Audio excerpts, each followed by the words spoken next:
Ang kasunod nun, alam mo, tingnan po ninyo yung record ni ni Congressman Marcoleta. Siya yung nagsara sa ABS-CBN. Ang yabang-yabang niya.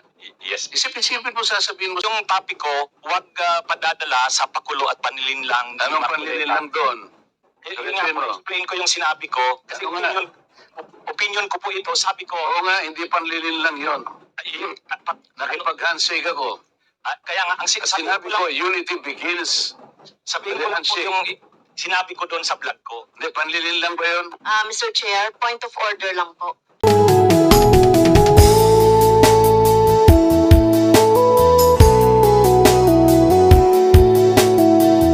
Salamat. Last na po ito. So, hinanap ko po talaga yung vlog ko na yun kung tungkol saan. So, nakita ko na po, October 21 pa po pala yun, 2024. May post kasi si Honorable Congressman Marcoleta. Ang post niya, yung tungkol sa pagbisita niya sa Naga. Taga-Naga po kasi ako. Nakipagkita siya kay former Vice President VP Leni. So, ang post ni Honorable Congressman Marcoleta, na yun yung mark ng pagiging statesman. Kasi hindi siya kay Duterte, kay Marcos, kay Leni, para sa kanya unity. So yung topic ko, huwag padadala sa pakulo at panlilinlang. Anong panlilinlang doon? Explain ko yung sinabi ko. Kasi opinion ko po ito, sabi ko. Oo nga, hindi panlilinlang yon. Nakipag-handshake ako. Kaya nga, ang sinabi ko, unity begins. Sabihin ko lang po yung sinabi ko doon sa vlog ko. Hindi, panlilinlang ba yun? Mr. Chair, point of order lang po. What is the point of order? Point of order po yes. Dapat po Mr. Chair. Okay. So, what is the point of order Kasi you gave from time to Congressman Branscombe? attorney. Wait, I'm still speaking. Sorry. What's the point of order from Ms. Point of Branscombe? order po yung conduct nung palitan nila ng ng exchanges of words. So you have recognized po Attorney Ricky. So let him explain before our colleague I Marcoleta. understand. Yeah. Okay, I'll be So, letting para wait, maging wait, okay. And please I understand. address both of you. Please address the chair para hindi po Yeah. nagsasagutan. All right. Thank you. So, we'll be letting Attorney Ricky to reply, and then I'll give a chance to Congressman Marcoleta also to ask you as well. Sige. Yes po, Attorney Mr. Ricky. Chair, thank you po. Ang sabi ko lang po, kasi kanina po, tinatanong ako tungkol dun sa vlog ko na yon. Hindi ko talaga maalala sa dami ko ng vlog. So, binasa ko po, pinanood ko. So, tungkol po yun sa post ni Honorable Congressman Marcoleta. Sabi niya, reading from netizens, reactions on my brief and casual meeting with former VP Leni. After my trip to Sipokot, I now realize how really divided our people are. Reaching out to all our leaders can also be personal. Our ability to show our humanity beyond the realm of political. How else are we able to exemplify the true meaning of statesmanship if you refuse to extend your hand to all who wants to grasp it? I believe unity always begins with the handshake. Tapos may picture siya, kasama niya sa PBBM, si Duterte, si Leni, si Sara. Ang reaksyon ko doon, sabi ko, wag tayong padadala doon sa pakulo na yon at panlilang. Kasi sabi ko, ang totoong statesman, ang paninindigan niya para sa bayan. Hindi ko nakita kay Congressman Marcoleta na ang mga paninindigan niya sa issue ay para sa bayan. So honest opinion ko po yun. Yung po yung ko. Hindi po ako doon, hindi po malicious yung yung intention ko. Mr. Chair, may I react? Marcoleta, now you have the floor. Pinutol mo lang, attorney. Ang kasunod nun, alam mo, tingnan po ninyo yung record ni ni Congressman Marcoleta. Siya yung nagsara sa ABS-CBN. Ang yabang-yabang niya. Yes. Isipin mo, sasabihin mo sa akin, you do not even know the issues. Attorney, alam mo ba yung issue sa ABS-CBN? Yes po. What do you know about it? Mr. Chair. You can reply, Attorney Ricky, please. Mahaba po yung mga issues. Pero ang niraise nyo pong issues doon, maraming hindi binabayaran ng taksang ABS-CBN, may mga properties na in-acquire na illegal yung pagkaka-acquire, hindi binabayaran ng mga workers. So, mainly po yun yung nakita kong niraise yung issues nung pinasara yung hindi binigyan ng renew yung franchise. So, Mr. Chair, ano ang panliling lang doon? ni hindi mo alam yung Philippine Depository Receipts, ni hindi mo alam yung corporate layering, ni hindi mo alam yung transfer pricing na ginamit nila para magkaroon tax evasion through Big Dipper, ni hindi mo alam ang napakarami nun. Pagkatapos, magbibintang ka na pakulo lang lahat ito, ako'y nanlilin lang. Ano ang binibigay mo sa followers mo, Mr. Chair? Wala kang masabi na panlilin lang eh. Ang sinasabi mo ngayon, opinion eh. Pwede kang kumabi ng opinion. Attorney ha, kung talagang attorney ka. Pero huwag kang mag-chat-chat na ako'y nanlinlang ng mamamayang Pilipino. You want to reply, Attorney Ricky? Yes, Mr. Chair. Ayun, Okay, yun go po ahead. yung, kaya ko po sinasabi na yung ako naninindigan na yung vlogging ko, hindi po fake news kasi opinion ko po yun. Basta mo na lang sasabihin, Mr. Chair, na opinion mo yun, pero kinarge mo ako na manlilin lang. Hindi ka ba magsasabi ng facts mo kung paano ko nanlilin lang ng Pilipino? Abogado ka, di ba? Mr. Chair, abogado daw ito eh. Attorney, you want to answer back? Again, Your Honor, yun na rin yung sinasabi kong concepts natin na ang mga public officials, talagang open sila na punahin, i-criticize, medyo masakit minsan, pero yan yung pagkakaiba ng public official sa private citizen. Mr. Chair, hindi siya nagkikriticize eh. Sabi ko nga, binigyan kita ng halimbawa doon sa isang babaeng vlogger na sinabi niyang tanga ako at ikinahihiya ako ng lahat ng mga members ng INC. Pinatawad ko na siya ron eh. Masakit yun pero dahil meron siyang nakitang ganun. Pero ikaw sinabi mo eh, nanlin lang ako eh. Ngayon ang sinasabi mo, may opinion ka, nanlin lang. Wala kang masabi ngayon kung ano-anong ginawa ko para manlin lang ako ng Pilipino. Hindi ka abogado eh. Hindi opinion ito. Mr. Chair? Yes, sige. Okay na po siguro, kasi marami pa sigurong pag-usapan. Ikaw ang manlilin lang. Okay. Thank you so much to both of you. We exhausted that issue and we let the both parties to say their piece. And that's the spirit of this committee, no? Para maging balanse po tayo and fair. I want him to apologize, Mr. Chair. Kung abogado ka talaga, Sorry, Mr. Chair, I won't apologize. Opinion ko yun. With that, we'll dwell to the next issue, no? Ano na muna tayo sa interpellation. Balikan na lang natin mamaya issue yan. Kung ayaw niya mag-apologize, but I think we cannot force him to say sorry about it. Mr. Chair, I move that he be cited for contempt. So there's a motion. Meddling lies Okay. before this committee. So, I cannot even answer simple questions kung paano ko nilinlang ang mga Pilipino. We cannot just let people, kahit na public figures tayo eh. I give him the chance. okay, 1 minute suspension.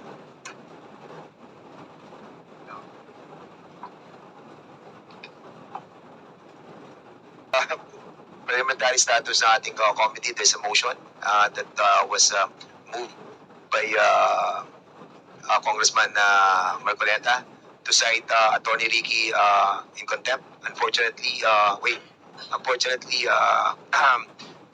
Congressman Rodante Marcoleta is not a member of any of this committee. So he cannot move any motion regarding this issue. I'm sorry, Congressman Marcoleta, because I've been informed that you are not a member of any of the committees. And according sa ating rules, hindi po ba pwedeng Mr. Chair, may I ask my friends in this committee Hmm. who are well-intentioned enough, and I think they wanted also to protect not only the reputation of this committee, but I think in the interest of truth. With that, Mr. Chairman, siguro, Mr. Chairman, Co-Chair. Hello, Mr. Chair. while, sige, Congressman, Can we table this motion for the meantime?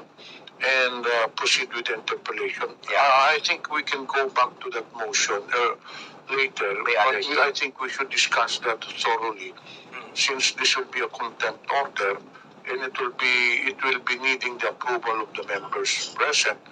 So it's already 3 p.m. and we have 11 interpellators. So that is my suggestion, Mr. Chair, with indulgence of Congressman Marcoleta. The members here have been here since early this morning. So kung pwede, tumuloy na muna tayo sa interpellation, then we'll go back to your motion. No. We cannot go back to the motion unless we'll be able to talk to the other members to move for that motion. Then for the For the meantime, meantime, we'll be asking, we will table the motion, and for the meantime, we'll be asking Congressman Plato to proceed with the interpellation. So, Congressman Marcoleta, we'll be giving you a time to convince other members to move that motion. Congressman Plato, you have the floor. Thank you, Robert Chairs. Magandang hapon po sa inyo lahat at mga colleagues, our colleagues, and the distinguished resource persons and guests. Kanina po kasi, umalis na po kasi si Yusek D. But I was about to ask Secretary Oy regarding Honorable Congresswoman Franz Castro, talaga po naman kasing nagagamit masyado yung freedom of expression. Pero paano naman siya ibabalance doon sa damage sa individuals at sa society? Zolayca Lopez, nagpatawag ng rally yung mga DDS dyan sa veterans at saka sa EDSA Shrine. 25 lang, 30 lang ang umattend. Sabi, dagsa ang mga supporters ni VP Sara. Ang nagrarally doon, 30 persons lang. Pero tingnan mo yung nanonood sa vlog ng vlogger na yun. 6,000 ang actual concurrent viewers. Wala akong ganong viewers, ganong kalaki na 6,000, 7,000. So, ano po yun? Trolls yun. At dahil pinapatronize yung mga vloggers na to, ginaganahan silang mag-vlog kasi nagmo-monetize sila. Hindi yun dahil sa binabayaran. Kumbaga, kumikita po yung vlogging dahil doon sa ganun. So meron ba tayong, Mr. Chair, meron ba tayong parang, kasi meron din naka-file dito na parang against sa mga troll farms, no? Pwedeng, pagtingnan siguro, no? Kung, Yes po, Mr. okay. So what about Sir Mark, tsaka si Ma'am Malu. Apo. Mr. Chair, sa akin po medyo iba yung pananaw ko dito. Totoo, meron pong mga troll farms, meron talagang mga operator na ganun po yung ginagawa. Marami din po talaga yun. Pero sa case po ng DDS, marami din naman po sa kanila organic eh. Mga totoong kasi meron po ito po yung naging problema, Mr. Chair. Meron po tayong mga kababayan, naging pastime na po itong pakikipag-away sa kapwa Pilipino sa online. Parang pag may nakita sila na, inaaway si Duterte, pagtulungan natin to. Kumbaga, yun ang pastime nila. Doon sila nalilibang na murahin si ganitong congressman, murahin si ganitong bastusin si presidente. Pero lahat po yun online. Pero pag sa personal, hindi naman po sila bastos eh. Hindi naman po nila masasabi yun in person. Yun nga po, di nga po naka-attend yung karamihan po sa kanila dito. Pero yun po ang malungkot na nangyari sa kultura po natin. Dahil po, kumbaga itong culture of hatred sa online, na marami pong Pilipino, uy, si Mark, hindi ko gusto sinasabi nito, sasabihan ko to ng mga masasakit na salita. Parang ganun po sila nagiging masaya eh. At hindi po ito mga bayaran, hindi po ito mga computer, mga totoong Pilipino po ito. Na kapag kaharap mo naman in person, hindi ka naman magawang mamura. Talagang pag sa online lang, siguro yung trip nila. So, ang ibig sabihin nun, hayaan na lang, no? At pwede po Hayaan na lang natin yun. sa ibang mga Okay. Yun po palang gusto ko din sabihin, Mr. Chair. Like sa TikTok, pwede pong i-moderate yung mga comments, pwedeng isara. Tapos pwedeng i-approve lang kung ano yung gustong pumasok. Sa mga news outlets po, pwede rin po nilang isara yung kanilang mga comment section sa mga Facebook posts para po hindi nag-aaway dun sa comment section nila yung mga Pilipino. Kasi po, ang nangyayari, doon po nagpapardagulan, nagkakasakitan, parang Sinasabi mo, Mr. Chair, sinasabi sinasabi ni Mark na meron namang Option. option na pwedeng tanggalin yung Isa na po yung comment isa na po section yung- sa for different So, posts. not necessarily na i-curtail din natin yung mga Opo. opinion. Tsaka malaking bagay din po yung mga react sa Facebook eh. Kasi po, naging way of bullying din yung haha-react. Kasi po wala namang iba-ibang klase ng reaction pag sa Instagram tsaka sa ibang mga platform eh. Pero sa Facebook, di ba, merong like, merong love, may laugh, merong care, may iba-ibang react. Yung po haha-react, nagagamit po pang bubuli pag sa isang post. Kahit nangyari, seryoso po yung post ng ninyo o nung ano, lalagyan at bubuhusan nila ng haha-react dahil kalabang kayo nung politiko na kasama po nila. So that becomes a form of bullying din po. So I'm not sure kung open si Facebook na bigyan ng option para alisin yung mga reacts, para like na lang lahat. Kasi pwede naman pong, kunyari, yung post nyo, pwede ko namang i-share sa wall ko, tapos magsasalita ako ng contradicting, pero sa wall ko. Hindi po kailangang maging toxic dun po sa comment section. Thank you, Mr. Chair. So, meron po ba si Ma'am Malu?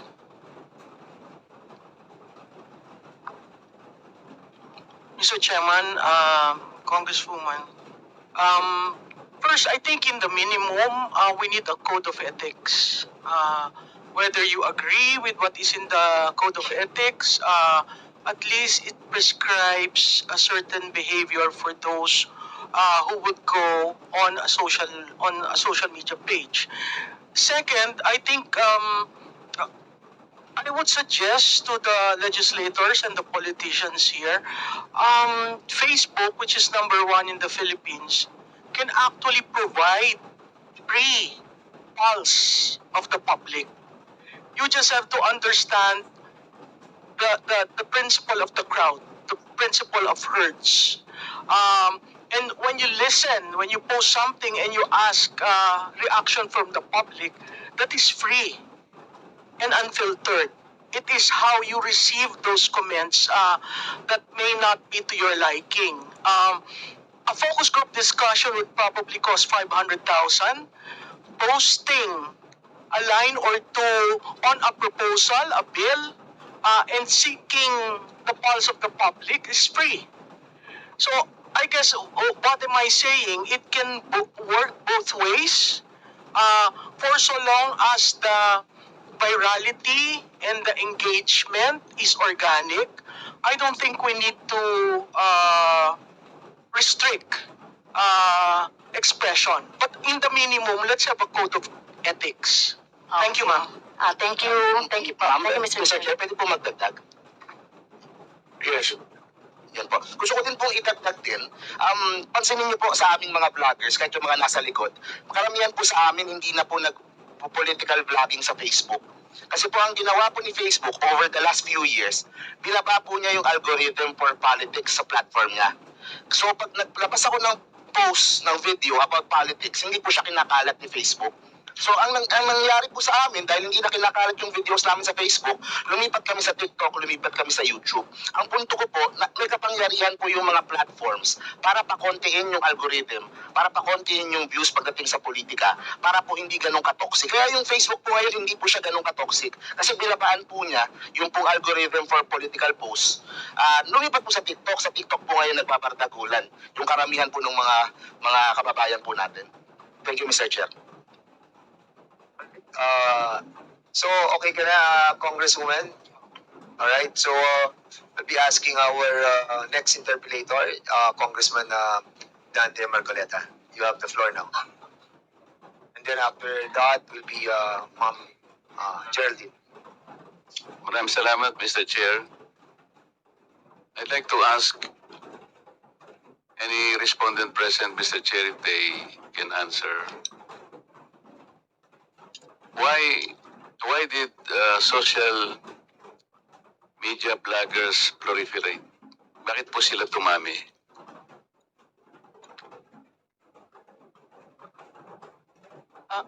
Mr. Chairman, if I may. Would you want to answer the Yes, sir. question? Anybody, Mr. Anybody? Chair?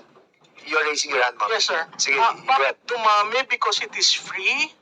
It's personalized. You hide behind the veneer of some lock their profile. So bakit dumami? It's the in thing, mabilis. Again, I go back to the 3 seconds rule. Hindi mo siya mahagilap. Pangatlo, dahil personalized, Filipinos are very personal. They're very private. But because of Facebook, you are able to immediately say something, post something, and if it virals or is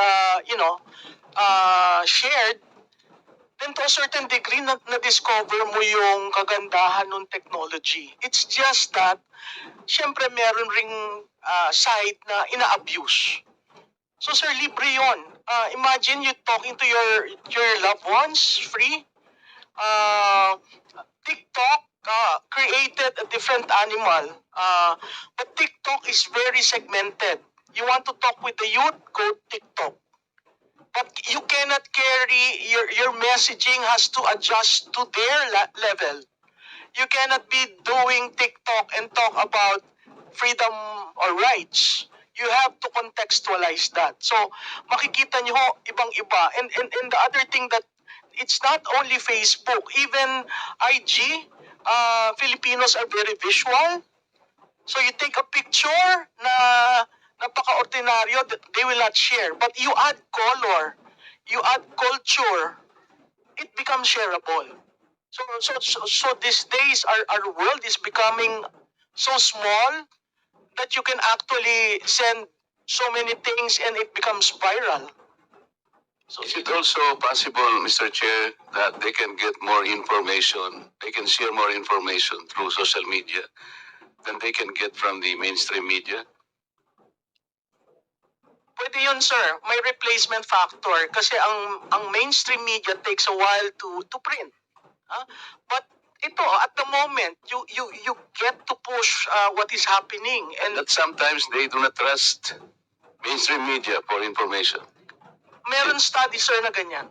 Yes, because Mr. Chair, ako po, biktima ko po na binabiktima rin ako ng dalawang broad seat na yan. Yung sinasabi ko po sa inyo kanina when we started, you remember,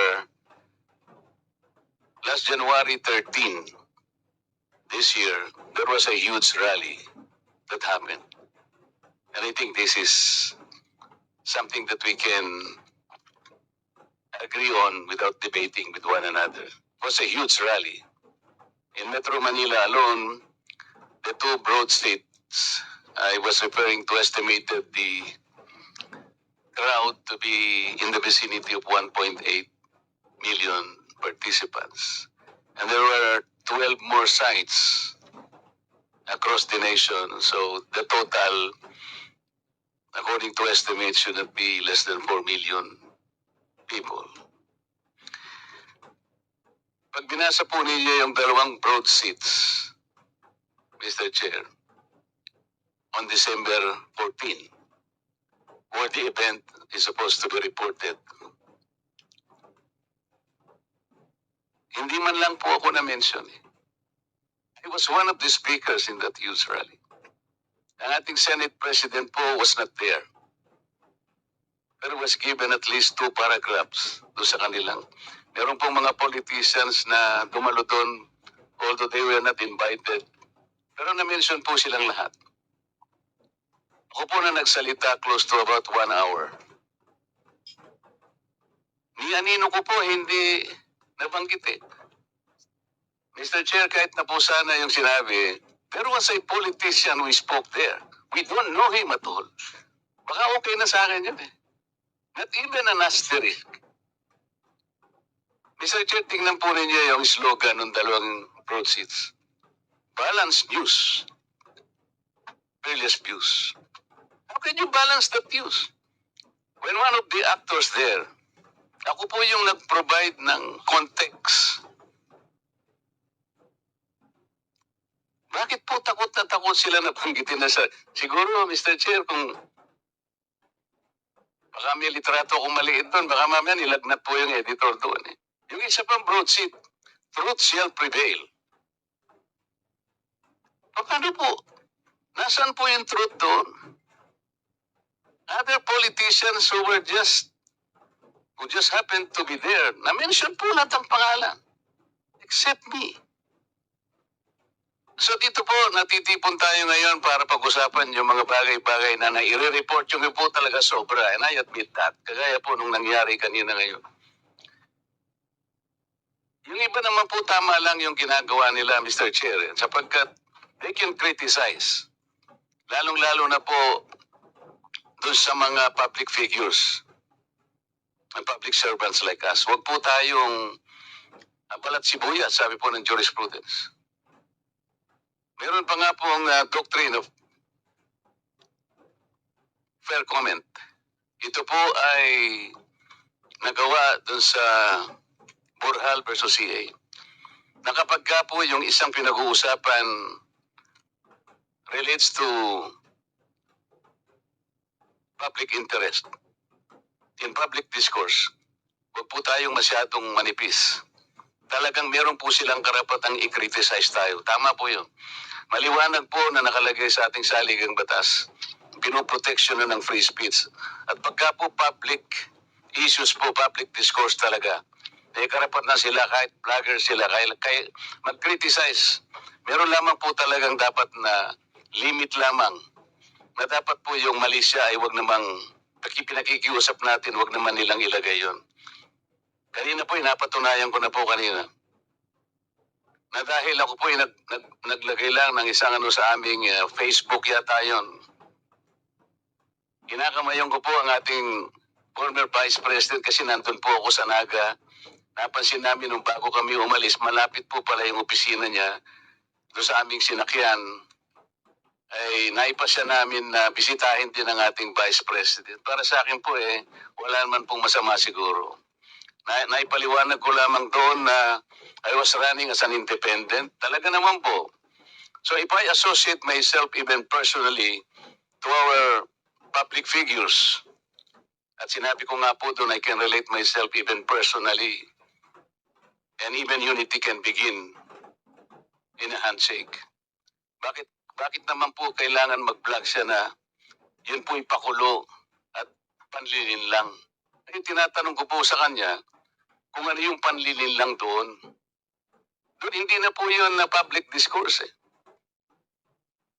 Sana man lang kung sinabi niya yung pagka-handshake, mali. Okay lang yun Kagaya po nung sinabi ko rin kanina, na may nakitandem po sa akin isang senatorial aspirant. Hindi naman po ako yung gumawa ng billboard. Pinatawad ko na po yung female blogger na yun Kasi kasama po yun sa ating buhay bilang public servant. Yun po talaga ay protected ng ating saligang batas. Ang medyo masakit lamang po yung nagpapanggap na akala mo responsible sila. Abogado pang naturingan at nagtuturo pala. Pagkatapos patutod sa dahan ka ng huwag kayong maniwala sa pakulo at panlilin lang ni Marcoleta. Wala naman po siyang maihayag na isang uri man lang na panlilin lang. Ayun na po yung nakakasakit.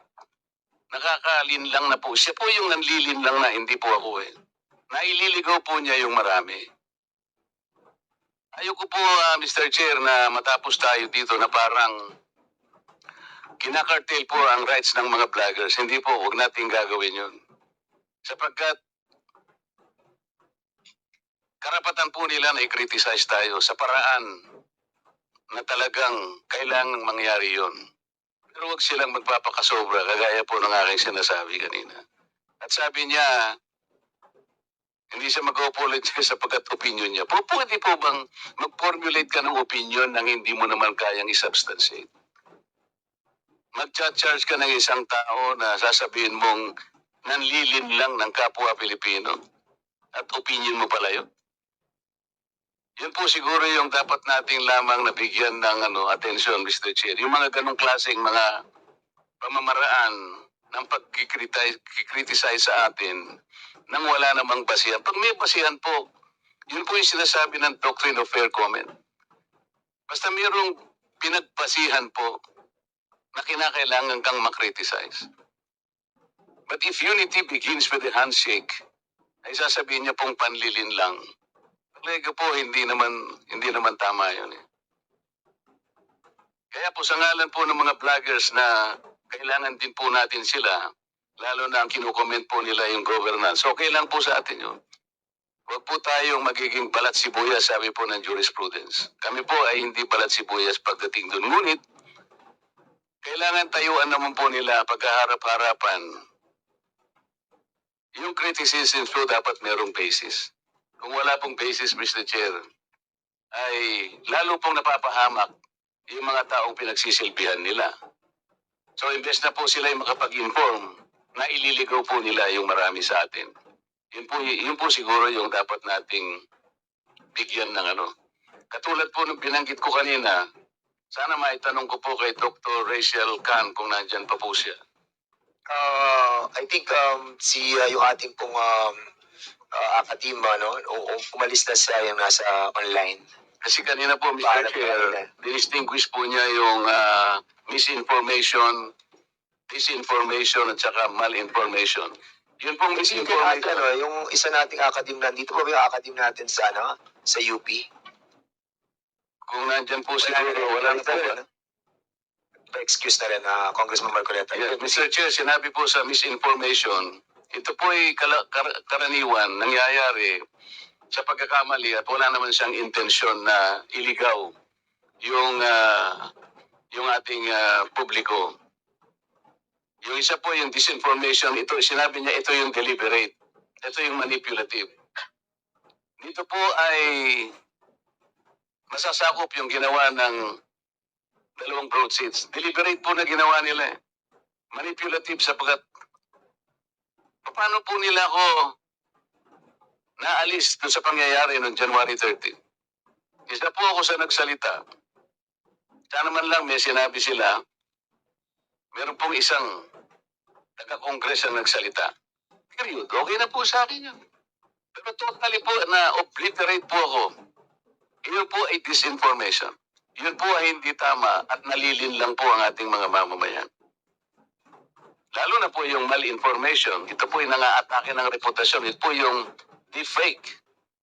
Ito lamang po siguro yung inaatake natin. Pero po yung misinformation, nagkamali sa halimbawa, na-overlook po niya yung ibang mga bagay.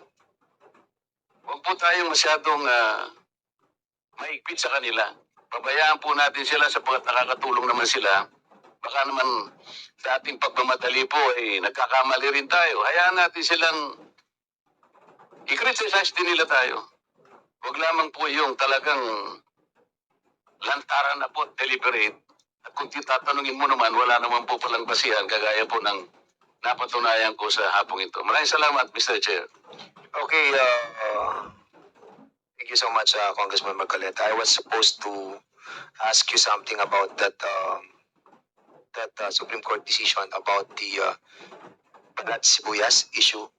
When was this promulgated? Ay, hindi pa tayo dapat magtanungan. Sana suspenso pala. Don't you think it's high time that we have another jurisprudence? Because Matagal na to, Mr. Oo, Chair. Pero landmark ito eh. Oo nga, matagal yan. Pagka hindi naman, siguro hanggang ngayon naman, relevant pa ito. Otherwise, the Supreme Court. Pero iba na kasi yung iba na kasi yung texture ng ating ng evolution ng Meron din naman, technology. versus Office of the